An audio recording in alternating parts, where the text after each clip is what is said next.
Hi, this is Alice with FutureGlow.com, and we are going to make our side rows. We've just finished the last row of our bottom of our handbag. Chain 1, turn clockwise, and make our first single crochet, move our stitch marker up.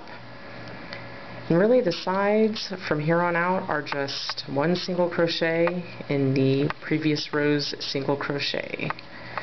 Don't need that corner stitch marker anymore.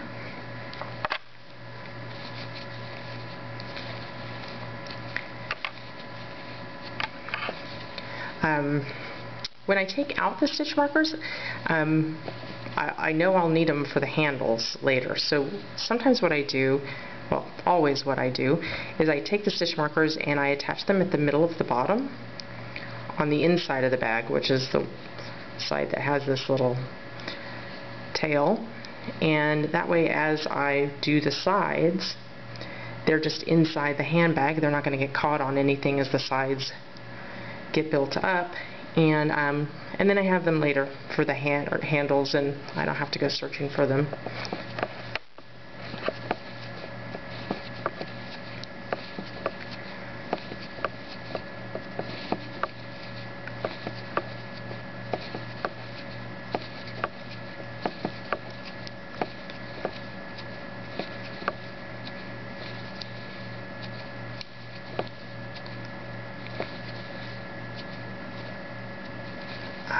Alright, we can get rid of another corner stitch marker.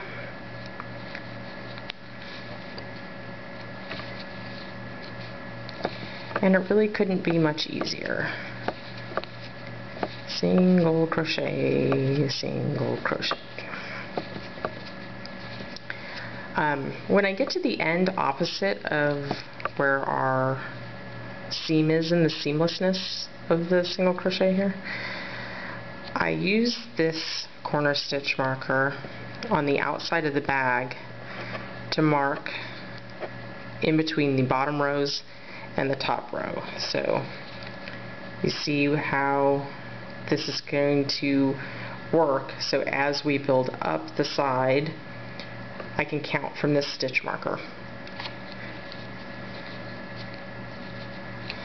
And then I don't have to keep track of how many rows I've done. I can just count every once in a while.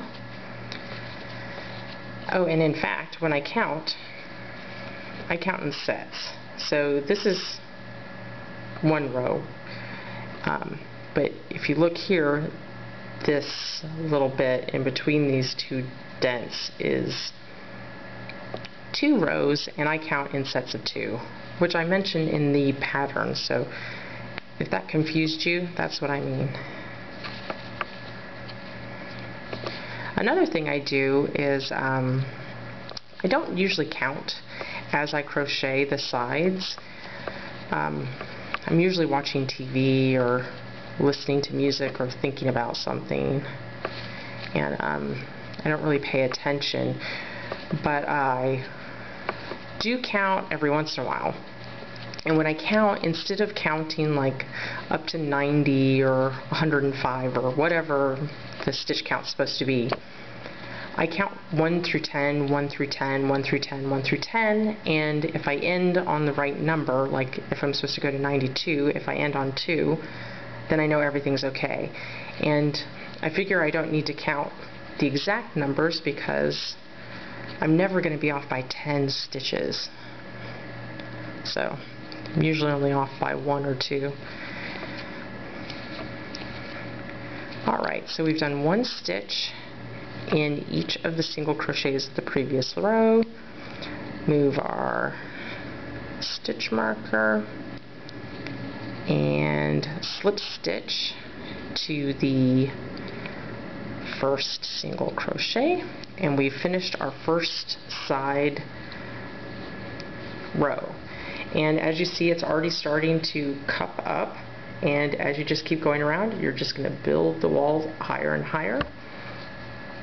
In addition to this stitch marker that shows us where the side rows begin, when I count a row and it's correct, I put another stitch marker in, and that way I can see how many rows it's been since I counted a row to make sure that I haven't added or accidentally skipped a stitch. So that's another thing that I do that you might find helpful too. So that's how you do the side rows. See you in the next episode.